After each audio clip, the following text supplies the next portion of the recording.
삼성 근로자들의 일방적인 파업으로 인해 삼성 측에서는 상당한 손해를 보았다고 발표했는데요. 그로 인해 삼성은 파업을 주도한 몇몇 인원들에게 손해배상 청구를 할 거라는 소문이 돌면서 삼성 공장은 또다시 어수선하다고 합니다. 삼성 공장에서 일하고 있는 한 근로자가 사연 스토리로 사연을 보내주셨는데요. 사연 한번 들어보시죠. 안녕하세요. 저는 아시시라고 해요. 인도 첸나이 출신이죠. 지금은 삼성전자 첸나이 공장에서 일하고 있어요. 제 인생이 이렇게 바뀔 줄은 몰랐죠. 대학을 갓 졸업했을 때만 해도 평범한 회사원이 될 줄 알았거든요. 제가 삼성에 지원한 건 순전히 우연이었어요. 친구가 삼성이 신입사원을 뽑는다고 알려줬죠. 처음엔 별 기대 없이 지원서를 냈어요. 글로벌 기업이라 경쟁이 치열할 거라고 생각했거든요. 그런데 놀랍게도 서류 전형에 통과했고 면접까지 잘 봐서 최종 합격했어요. 그때의 기쁨이란 정말 말로 표현할 수 없을 정도였죠. 첫 출근 날 긴장도 되고 설렘도 가득했어요. 공장은 제가 상상했던 것보다 훨씬 더 크고 현대적이었죠. 깨끗하고 체계적인 시설에 놀랐어요. 처음에는 적응하기가 조금 힘들었지만 동료들이 친절하게 도와줘서 금방 적응할 수 있었어요. 저는 생산 라인에서 시작했어요. 스마트폰 부품을 조립하는 일이었죠. 처음에는 단순 반복 작업이라고 생각했지만 점점 일의 중요성을 깨달았어요. 우리가 만드는 부품 하나하나가 전 세계 사람들이 사용하는 제품의 일부가 된다는 게 자랑스러웠죠. 열심히 일한 덕분에 상사들의 눈에 들었어요. 6개월 만에 팀장으로 승진했죠. 책임감이 커진 만큼 더 열심히 일했어요. 야근도 마다하지 않고 주말에도 종종 출근했죠. 그렇게 2년이 지나자 과장으로 또 승진했어요. 제 노력을 회사가 인정해준다는 느낌이 들어서 정말 기뻤어요. 과장이 되고 나서 제 업무가 많이 바뀌었어요. 이제는 생산 라인 전체를 관리하게 됐죠. 직원들의 근무 일정을 조정하고 생산량을 체크하고 품질 관리도 해야 했어요. 처음에는 부담이 컸지만 점점 일의 재미를 느끼기 시작했어요. 특히 문제가 생겼을 때 해결해 나가는 과정이 흥미로웠죠. 제가 가장 자랑스러워하는 건 우리 팀의 생산성을 20% 높인 거예요. 직원들과 소통하면서 비효율적인 부분들을 찾아 개선했죠. 이 성과로 인해 본사에서도 저를 주목하기 시작했어요. 한국 본사에서 연수를 받을 기회도 얻었죠. 2주 동안의 한국 연수는 정말 값진 경험이었어요. 삼성의 기업 문화와 철학을 더 깊이 이해하게 됐고 글로벌 기업에서 일한다는 자부심도 커졌죠. 하지만 제 인생에서 가장 큰 변화는 따로 있었어요. 바로 프리아를 만난 거죠. 프리아는 저희 회사 인사팀에서 일하는 직원이에요. 처음 만났을 때부터 뭔가 특별한 느낌이 들더라고요. 똑똑하고 열정적이고 거기다 정말 아름다웠죠. 우리가 처음 대화를 나눈 건 회사 구내식당에서였어요. 우연히 같은 테이블에 앉게 됐는데 이런저런 이야기를 나누다 보니 공통점이 정말 많더라고요. 둘 다 책 읽는 걸 좋아하고 주말에는 등산을 즐기고 심지어 좋아하는 음식까지 비슷했죠. 그날 이후로 자주 만나 이야기를 나누게 됐어요. 프리아와 함께 있으면 시간 가는 줄 모르겠더라고요. 서로의 꿈과 목표에 대해 이야기하고 서로를 응원하고 격려하면서 점점 가까워졌죠. 6개월 정도 지났을 때 저는 용기를 내서 프리아에게 고백했어요. 다행히 프리아도 저와 같은 마음이었죠. 우리의 연애는 정말 달콤했어요. 퇴근 후에는 함께 산책을 하고 주말에는 근처 관광지로 여행을 가곤 했죠. 서로를 알아갈수록 더 깊이 사랑하게 됐어요. 1년이 지났을 때 저는 프리아에게 청혼했어요. 해변가에서 석양을 배경으로 반지를 건넸죠. 프리아가 눈물을 흘리며 고개를 끄덕였을 때 제 인생에서 가장 행복한 순간이었어요. 우리는 내년에 결혼하기로 약속했어요. 지금은 결혼 준비로 바쁘지만 정말 행복해요. 가끔은 꿈만 같죠. 좋은 직장에서 인정받고 있고 사랑하는 사람과 결혼을 앞두고 있으니까요. 미래가 정말 기대돼요. 삼성에서의 제 경력도 더 발전시키고 싶고 프리아와 함께 가정을 꾸리는 것도 기대되고요. 하지만 세상 일이 항상 계획대로 되진 않더라고요. 최근 회사에서 조금 불안한 기운이 감지되고 있어요. 몇몇 직원들이 근무 조건에 대해 불만을 토로하기 시작했거든요. 처음에는 그냥 몇몇 직원들의 불평 정도로 생각했는데 상황이 점점 심각해지더라고요. 문제는 한 달 전쯤부터 시작됐어요. 라훌이라는 직원이 있는데 평소에도 좀 과격한 성격으로 유명했죠. 어느 날 그가 갑자기 휴게실에서 큰 소리로 회사를 비난하기 시작했어요. 임금이 너무 낮다, 근무 시간이 너무 길다, 휴가가 부족하다. 뭐 그런 얘기들이었죠. 솔직히 말씀드리면 저는 라훌의 주장이 과하다고 생각했어요. 우리 회사 근무 조건이 그렇게 나쁘지 않거든요. 급여도 업계 평균 이상이고 근무 환경도 깨끗하고 안전해요. 게다가 회사에서 직원 복지를 위해 여러 가지 노력을 하고 있다는 걸 저도 잘 알고 있죠. 하지만 라훌의 말에 동조하는 사람들이 점점 늘어나기 시작했어요. 처음에는 소수였는데 시간이 지날수록 더 많은 직원들이 불만을 표출하더라고요. 심지어 평소에 일을 열심히 하던 직원들까지 라훌 편에 서는 걸 보고 정말 놀랐어요. 상황이 점점 악화되면서 회사 전체가 두 파로 나뉘기 시작했어요. 라훌을 중심으로 한 불만 세력과 저처럼 회사의 입장을 이해하는 직원들이요. 매일 점심시간마다 휴게실에서는 열띤 토론이 벌어졌어요. 때로는 말다툼으로 번지기도 했죠. 제 입장은 확고했어요. 물론 개선할 점이 있다면 개선해야 하지만 회사의 기본적인 방침은 존중해야 한다고 생각했거든요. 그래서 저는 동료들에게 이렇게 설득했어요. 우리가 받는 혜택도 생각해보자. 건강보험, 연금, 교육 지원. 이런 것들이 얼마나 소중한 건지 알아야 해. 하지만 제 말을 들으려는 사람은 점점 줄어들더라고요. 결정적인 사건은 약 한 달 전에 일어났어요. 라훌이 주도해서 회사에 공식적으로 요구사항을 제출한 거예요. 그 내용을 듣고 저는 정말 놀랐어요. 임금 50% 인상, 주 4일 근무제 도입, 연차 휴가 2배 증가. 말도 안 되는 요구사항들이었죠. 회사 측에서는 당연히 이를 거절했어요. 그러자 라훌은 파업을 선언했죠. 처음에는 100명 정도가 파업에 동참했어요. 하지만 이틀 만에 그 수가 500명으로 늘어났고 일주일 후에는 1,500명이 넘는 직원들이 파업에 참여하게 됐어요. 공장이 거의 마비 상태가 됐어요. 생산 라인의 절반 이상이 멈췄고 납품 일정에 차질이 생기기 시작했죠. 저는 정말 안타까웠어요. 이렇게 좋은 회사를 두고 왜 이런 극단적인 행동을 하는지 이해할 수 없었거든요. 파업 참가자들은 매일 아침 공장 정문 앞에서 시위를 벌였어요. 플래카드를 들고 구호를 외치면서요. 저는 그들 옆을 지나 출근할 때마다 마음이 무거웠어요. 동료들인데 서로 적처럼 대하고 있다는 게 너무 슬펐죠. 회사에서는 대화를 통해 문제를 해결하려고 노력했어요. 인사팀에서 직원들의 의견을 듣는 간담회도 열고 개선 방안을 모색하기도 했죠. 하지만 라훌을 중심으로 한 강경파들은 대화 자체를 거부했어요. 그들의 요구사항을 그대로 수용하지 않으면 협상은 없다는 입장이었죠. 이 와중에 저는 파업에 참여하지 않았어요. 제 판단으로는 우리 회사의 근로 환경이 충분히 좋다고 생각했거든요. 게다가 내년에 프리아와 결혼할 예정이라 지금 직장을 잃을 위험을 감수할 수 없었어요. 하지만 이런 제 선택 때문에 파업 참가자들로부터 배신자 취급을 받기도 했어요. 예전에 친하게 지내던 동료들이 저를 외면하는 걸 보면 마음이 아팠죠. 프리아도 이 상황 때문에 많이 힘들어했어요. 인사팀에서 일하다 보니 양쪽의 입장을 다 들어야 했거든요. 집에 와서는 자주 울었어요. 여보, 우리가 잘못한 게 뭘까요? 왜 이렇게 됐을까요? 저도 답을 할 수 없었어요. 그저 프리아를 껴안고 위로해 줄 뿐이었죠. 파업이 2주째 접어들면서 상황은 더욱 악화됐어요. 파업 참가자들이 공장 진입로를 막아서면서 물리적 충돌도 발생했죠. 경비원들과 파업 참가자들 사이에 몸싸움이 벌어졌고 몇몇 직원들이 다치기도 했어요. 이 소식이 언론에 보도되면서 우리 회사의 이미지도 크게 실추됐죠. 저는 매일 밤 고민했어요. 이대로 가만히 있어도 되는 걸까? 뭔가 해야 하지 않을까? 하지만 무엇을 어떻게 해야 할지 답이 보이지 않았어요. 회사의 입장도 이해가 되고 동료들의 불만도 일부 이해가 됐거든요.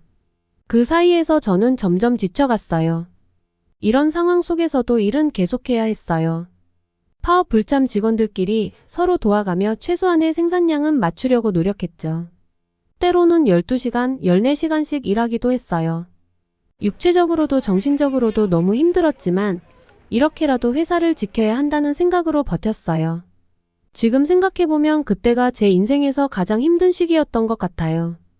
회사와 동료들 사이에서 그리고 제 양심과 현실 사이에서 계속 갈등했으니까요. 하지만 이런 경험이 저를 더 강하게 만들어준 것 같기도 해요. 어려운 상황 속에서도 제 신념을 지키는 법을 배웠거든요.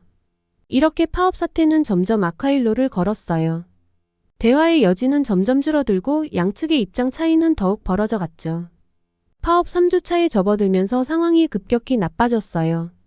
어느 날 아침 출근하려고 공장 정문에 도착했는데 믿기 힘든 광경이 펼쳐졌어요. 파업 참가자들이 공장 정문을 완전히 봉쇄한 거예요. 철제 드럼통과 타이어로 바리케이드를 만들고 그 앞에 사람들이 손을 잡고 서 있더라고요. 저를 포함한 출근하려는 직원들은 어찌할 바를 몰랐어요.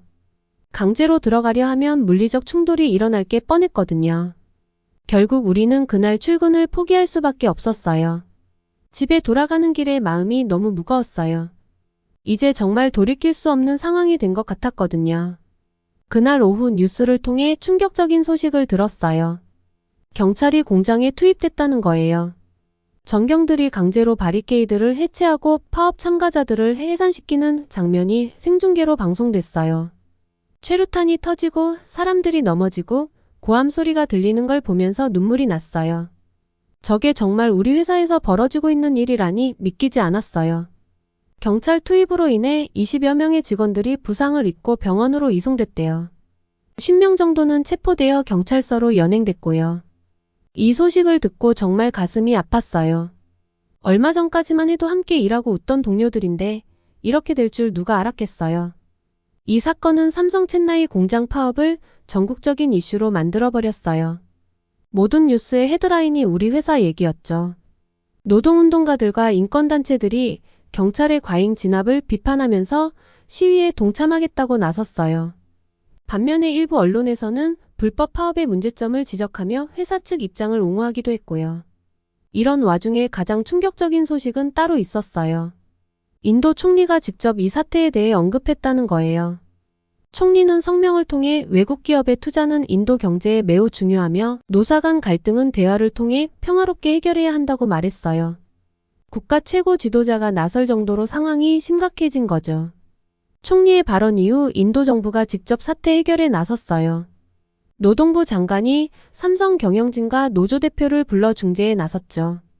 하지만 양측의 입장 차이가 너무 커서 협상은 별다른 성과 없이 끝났대요. 이 와중에 더 안 좋은 소식들이 들려오기 시작했어요. 다른 외국 기업들이 인도 투자를 재검토하고 있다는 거예요. 애플이 자사 제품을 생산하는 협력업체들에게 인도 공장의 생산량을 줄이라고 지시했다는 뉴스도 나왔어요. 심지어 구글은 인도에 설립 예정이던 데이터 센터 계획을 전면 재검토한대요. 이런 소식을 들으면서 마음이 너무 아팠어요. 우리 회사 문제가 이제는 인도 경제 전체에 악영향을 미치고 있다고 생각하니 너무 죄송하더라고요. 인도의 미래를 위해 외국 기업의 투자가 얼마나 중요한지 모두가 알고 있는데 이렇게 되어버렸으니까요. 회사 내부 분위기도 완전히 얼어붙었어요. 노사 양측 모두 한 발짝도 물러설 수 없다는 입장이었거든요. 경영진은 무리한 요구를 들어주면 회사가 망한다고 했고 노조 측은 이번 기회를 놓치면 영원히 노동자의 권리를 찾을 수 없다고 주장했어요. 저는 이 상황에서 정말 괴로웠어요. 양쪽 다 이해가 되면서도 동시에 양쪽 다 잘못됐다는 생각이 들었거든요. 회사가 직원들의 복지를 조금 더 신경 썼더라면 그리고 직원들이 조금만 더 참을성 있게 대화를 시도했더라면 이렇게까지 되진 않았을 텐데 말이에요. 프리아와 저는 매일 밤 이 문제로 이야기를 나눴어요. 때로는 격렬하게 다투기도 했죠. 프리아는 회사 측의 책임이 더 크다고 생각했고 저는 노조 측의 요구가 너무 과하다고 봤거든요. 하지만 결국 우리 둘 다 같은 결론에 도달했어요. 이대로 가다가는 모두가 패배자가 된다는 거죠. 파업이 6주째로 접어들면서 공장 주변 상권도 큰 타격을 입었어요. 직원들이 출근을 안 하니 주변 식당이나 상점들의 매출이 뚝 떨어진 거죠. 저희 회사 때문에 동네 전체가 경제적 어려움을 겪고 있다고 생각하니 너무 미안했어요. 도대체 어쩌다 이 지경까지 왔을까요? 이런 와중에 회사에서는 강경 대응을 예고했어요. 파업 참가자들에 대한 대량 해고 가능성을 언급한 거죠. 이 소식에 노조는 더욱 강경한 태도로 맞섰고요. 양측 모두 물러설 수 없다는 입장이어서 상황은 계속 악화일로를 걸었어요. 이제는 정말 해결책이 안 보여요. 누군가 나서서 양측을 중재해야 하는데 그럴 만한 사람이나 기관이 없는 것 같거든요. 이대로 가다간 우리 회사가 정말 인도에서 철수하지 않을까 걱정돼요. 그렇게 되면 저와 프리아의 미래는 물론이고 수많은 동료들의 삶이 한순간에 무너질 테니까요. 가장 큰 문제는 제 미래에 대한 불안감이에요. 내년에 프리아와 결혼하기로 약속했는데 이대로 가다간 결혼은커녕 직장도 잃을 것 같았죠. 밤마다 잠을 이루지 못하고 고민으로 머릿속이 복잡했어요. 프리아도 많이 걱정하고 있죠. 얼마 전에는 결혼 연기를 고려해보는 게 어떻겠냐고 조심스럽게 물어보더라고요. 그 말을 듣는 순간 가슴이 찢어지는 것 같았어요. 회사 상황은 날이 갈수록 악화되고 있어요. 파업 때문에 생산량이 크게 줄어들어서 주요 거래처들이 계약을 파기하겠다고 으름장을 놓고 있대요. 얼마 전에는 대규모 인원 감축이 있을 거라는 소문도 돌았어요. 모두가 불안에 떨고 있죠. 그런데 얼마 전 정말 이상한 일을 목격했어요. 늦은 밤 회사 근처를 지나가다 우연히 본 건데 파업 주동자인 라훌이 낯선 사람들과 만나는 걸 봤어요. 처음에는 그냥 지나칠 뻔했는데 그 사람들의 말투가 이상하더라고요. 중국어 같았어요. 호기심에 몰래 가까이 다가가 듣고 있었는데 놀랍게도 그들은 파업에 대해 이야기하고 있었어요. 제가 중국어를 조금 할 줄 아는데 그들이 하는 말 중 일부를 알아들을 수 있었거든요. 계획대로 잘 진행되고 있다. 삼성이 곧 무너질 것이다 같은 말들이었어요. 순간 머리가 멍해졌어요. 이게 무슨 상황인 거죠? 우리 회사 파업에 중국인들이 왜 관여하고 있는 걸까요? 그리고 라훌은 대체 무슨 생각으로 이런 짓을 하고 있는 걸까요? 집에 돌아와 이 일을 프리아에게 털어놨어요. 프리아도 저만큼이나 놀란 것 같았어요. 우리는 밤새 이 문제에 대해 이야기를 나눴어요. 혹시 제가 잘못 본 건 아닐까? 아니면 단순히 우연의 일치일까?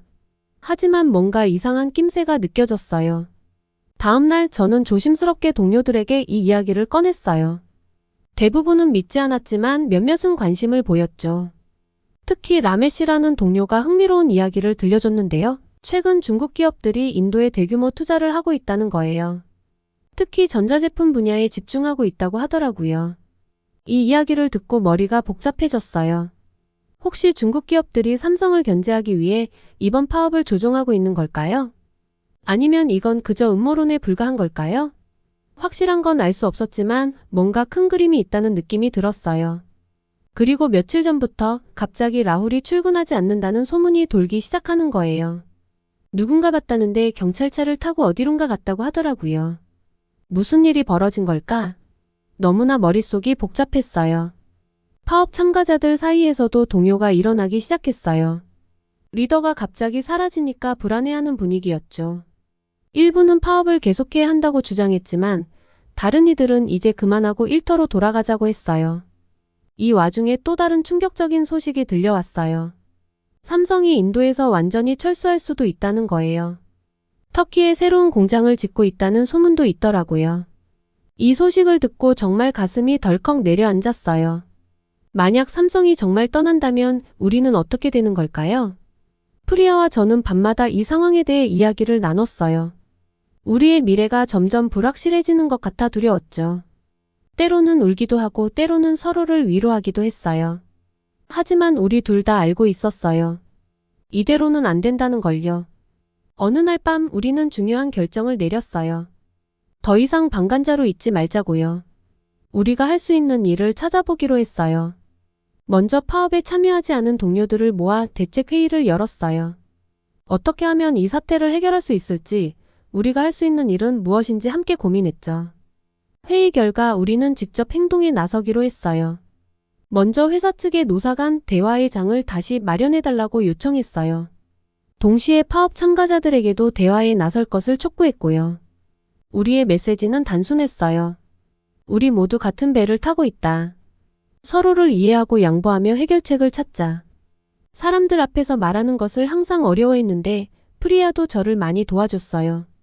그녀의 지지가 저를 강하게 만들어줬죠.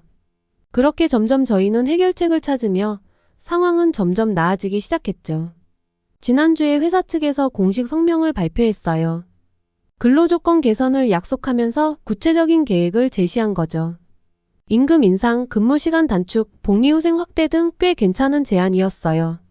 이 소식을 들었을 때 정말 안도의 한숨을 쉬었어요. 드디어 회사가 우리의 요구를 진지하게 받아들이기 시작한 거니까요. 물론 파업 참가자들이 원했던 수준에는 미치지 못했지만 대화의 시작점으로는 충분했죠. 하지만 이게 끝이 아니었어요. 회사의 제안에 대해 직원들 사이에서 의견이 갈렸거든요. 일부는 이 정도면 충분하다며 즉시 복귀하자고 했고, 다른 이들은 여전히 부족하다며 파업을 계속해야 한다고 주장했어요. 저는 이 상황에서 중재자 역할을 하기로 결심했어요. 양측의 의견을 듣고 절충점을 찾아보려고 노력했죠. 때로는 밤늦게까지 동료들과 토론하기도 했어요. 프리아도 많이 도와줬어요. 그녀의 인사팀 경험이 큰 도움이 됐거든요. 그러던 중 또 다른 충격적인 소식이 들려왔어요. 회사가 파업 주동자들에 대한 손해배상 청구를 검토하고 있다는 거예요. 이 소식을 듣고 정말 놀랐어요. 겨우 화해의 분위기가 만들어지나 싶었는데 이런 강경책을 들고 나오다니 말이에요.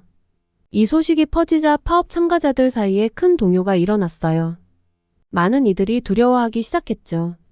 우리도 처벌받는 건 아닐까? 직장을 잃게 되는 건 아닐까? 이런 불안감이 퍼지면서 파업 대우가 흔들리기 시작했어요. 저는 이 상황이 위기이자 기회라고 생각했어요.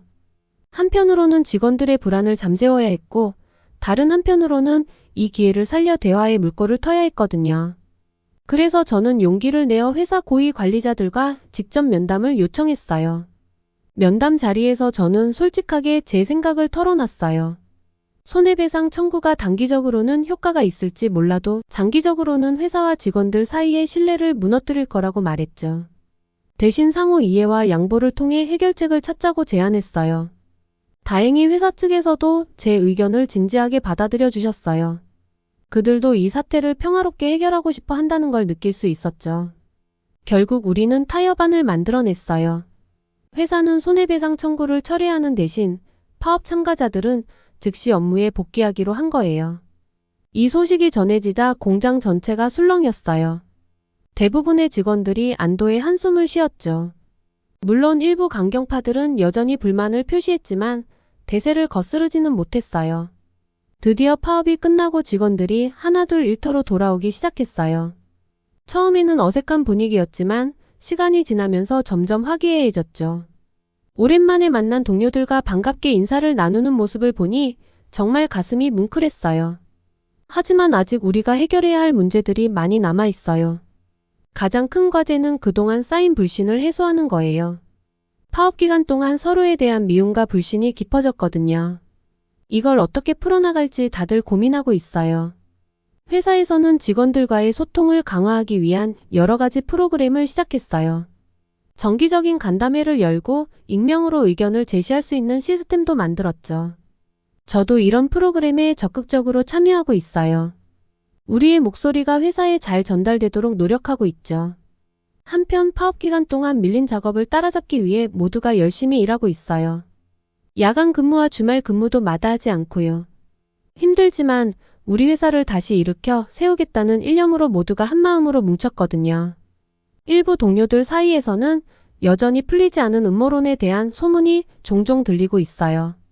중국 기업이 우리 회사를 무너뜨리려고 했다는 얘기부터 라훌이 스파이였다는 얘기까지. 솔직히 저도 뭐가 진실인지 잘 모르겠어요. 다만 이런 소문들이 우리 사이의 불신을 더 키우지 않았으면 좋겠어요. 개인적으로는 프리아와의 결혼 준비를 다시 시작했어요. 파업 때문에 잠시 미뤄두었던 계획들을 하나씩 실행에 옮기고 있죠. 물론 아직 불안한 점이 있지만 그래도 이제는 조금 더 희망적으로 미래를 바라볼 수 있게 됐어요. 회사의 미래에 대해서도 조심스럽게 낙관하고 있어요. 파업 사태를 겪으면서 우리 회사가 얼마나 중요한지 그리고 우리가 얼마나 서로 의지하고 있는지 깨달았거든요. 이번 일을 교훈 삼아 더 강한 회사로 거듭날 수 있을 거라고 믿어요. 하지만 동시에 경계심도 놓지 않고 있어요. 언제든 비슷한 문제가 또 일어날 수 있다는 걸 알고 있거든요. 그래서 저는 앞으로도 계속해서 회사와 동료들 사이에서 가교 역할을 하려고 해요. 서로의 입장을 이해하고 소통할 수 있도록 돕는 거죠. 마지막으로 이번 사태를 겪으면서 한 가지 깨달은 게 있어요. 우리가 함께 노력하면 어떤 어려움도 극복할 수 있다는 거예요. 물론 아직 가야 할 길이 멀고 해결해야 할 문제도 많지만 우리가 한마음으로 뭉친다면 반드시 좋은 결과가 있을 거라고 믿어요. 이제 우리의 과제는 이번 경험을 바탕으로 더 나은 직장, 더 나은 삶을 만들어가는 거예요. 쉽지 않은 과정이겠지만 저는 우리가 해낼 수 있다고 확신해요. 앞으로도 우리 모두가 서로 이해하고 배려하며 함께 성장해 나갔으면 좋겠어요. 지금까지의 사연 어떻게 들으셨나요? 구독과 좋아요 부탁드립니다. 다음에 더 재밌는 사연으로 돌아올게요. 감사합니다.